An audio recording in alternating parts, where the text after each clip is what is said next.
Salut Toki, Chapeau Toki en ligne. Bonjour, bonsoir comme d'habitude. Je sais pas quand vous regarderez la vidéo ou simplement si vous allez la regarder.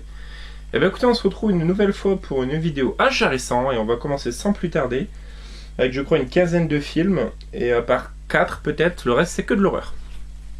Donc on va commencer tout de suite. Le premier que je vais vous présenter c'est la suite d'un film plutôt connu je crois avec Patrick Swayze si je dis pas de bêtises qui est Roadhouse. Et donc là c'est le second donc avec Jake Busey, Will Patton et Jonathan Chaich. Donc c'est Roadhouse 2, voilà, c'est la première fois que je le vois, celui-ci, le 2, donc plutôt cool. Et le 1 je l'ai pas, donc j'aimerais bien me le choper, voilà, une jaquette vraiment stylée, très vintage. Donc écoutez, Roadhouse, très connu, donc je m'attarde pas dessus. Ensuite, petit film de pirate, voilà, de 1993 avec Michael O'Keefe et Tommy Lee Jones. Qui a l'air bien cool, c'est une comédie-aventure en fait, donc très content de le récupérer celui-ci. Donc, ça s'appelle Pirates des îles sauvages. Voilà. Ensuite, autre film de pirates, donc c'est Le Corsaire Noir avec Kabir Bedi, Mel Ferrer et Carole André. Donc le comte Emilio di Rocabruna, aussi connu sous le nom de Corsaire Noir, traque le duc Van Gull qui 10 ans plus tôt a tué son père et volé les biens de sa famille. Ce dernier s'est réfugié avec les troupes espagnoles dans la forêt de Maracaibo. Partant chercher de l'aide auprès de Morgan et des autres flibustiers des Caraïbes, le Corsaire Noir croise un galion espagnol, c'est l'assaut. À son bord se cache la fille de Van Gull, une irrésistible beauté. Donc voilà, le Corsaire Noir.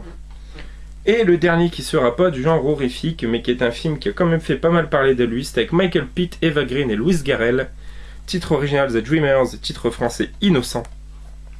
Isabelle, jouée par Eva Green et son frère Théo Louis Garrel, restés seuls à Paris pendant les vacances de leurs parents, invitent chez eux Matthew, Michael Pitt, qu'on retrouve entre autres dans Film Game US, un étudiant américain. Dans cet appartement où ils sont livrés à eux-mêmes, ils vont fixer les règles d'un jeu qui les amènera à explorer leur identité émotionnelle et sexuelle. Au fil des heures, la partie s'intensifie, les sens et les esprits s'exacerbent, avec pour toile de fond la France déchirée de mai 68, reflet d'une jeunesse dont la voix résonne dans toute l'Europe.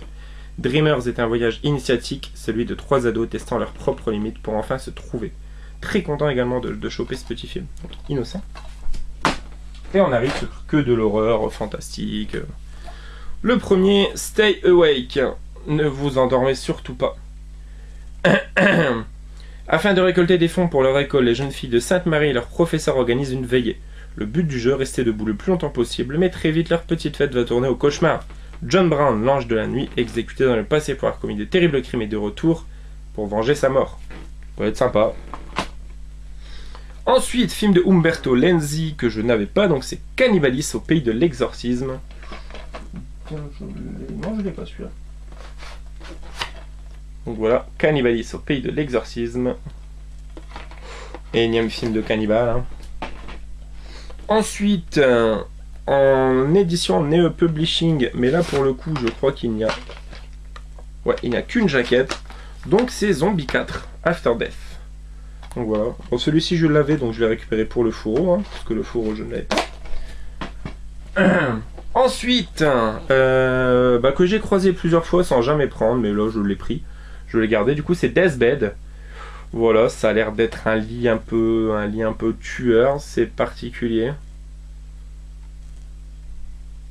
Quoi de plus douillet qu'un bon matelas, quoi de plus horrible qu'un cauchemar. Ouais, enfin c'est des meurtres au lit en fait.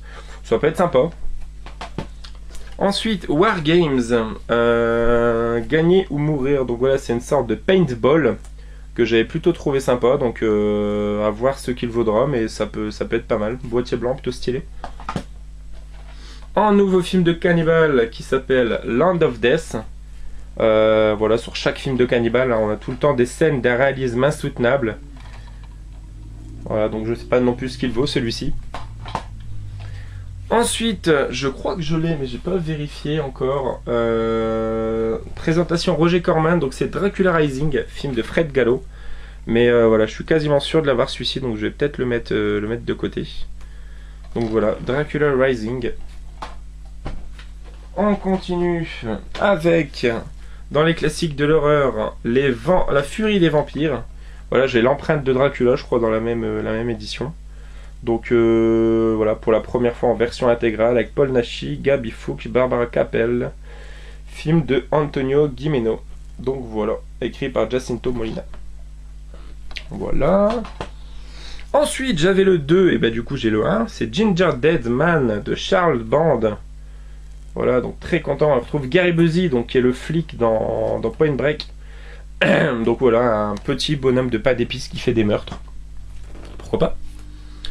Ensuite, pareil, celui-ci, j'ai déjà failli le prendre à plusieurs reprises, mais je ne l'ai jamais pris. Et paraît-il qu'il est très bon. Donc c'est Colobos. Voilà, Colobos, la mort a un visage. Donc une nuit d'orage, un jeune couple en voiture fait une morbide découverte. Une jeune fille sauvagement tailladée et battue gît dans une mare de sang. Tandis qu'elle perd connaissance, elle murmure un mot, Colobos. Flashback sur les 36 dernières heures. Un artiste mal dans sa peau. Keira Michel vient juste de décrocher un rôle excitant, participer à une expérience anthropologique. En effet, elle devra cohabiter durant 3 mois avec 4 autres personnes dans un superbe chalet. Retirées dans les pièces sont remplies de caméras, mais l'expérience va mal tourner. Donc voilà, Colobos. J'en ai entendu pas mal de bien. Ensuite, American Nightmare, rien à voir avec The Purge.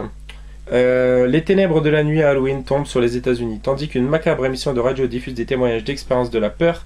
7 amis réunis dans un bar jouent eux aussi à se raconter des histoires terrifiantes. Après qu'ils se soient séparés, une tueuse sort de l'ombre.